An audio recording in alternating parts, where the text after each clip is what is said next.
of staff, the families of the Harlem Hellfighters, and all present here, let us pray.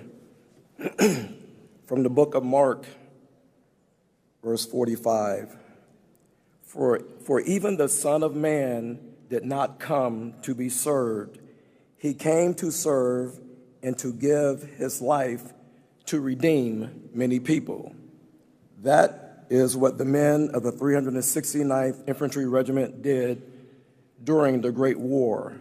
They were volunteers who deployed overseas to serve, willing to give their lives to help make America and indeed the world safe for democracy, hoping that democracy would be bestowed upon their families, their communities, and themselves when they returned from war. And I, O God, believe that the men of the 369th Infantry Regiment would give us permission today to share this Congressional Gold Medal honor with the other 200,000 African Americans who served overseas during the Great War.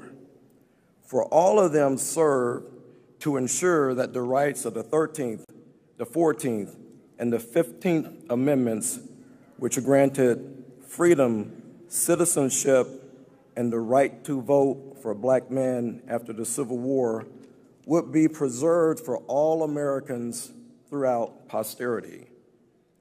Similar to Psalms 118:22, the stone which the builders rejected as worthless turned out to be the most important of all.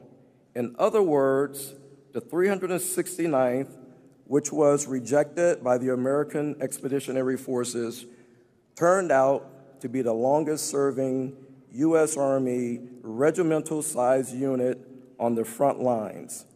They ultimately turned out to be one of the most decorated American regiments in the American Expeditionary Force, and arguably today, they are one of the most known regiments in American military history.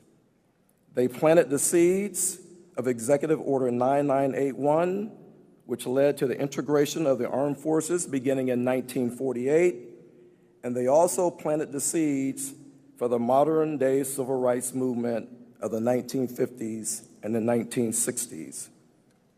So may God bless the Harlem Hellfighters, whose blood still flows through the veins of their descendants in this very room today.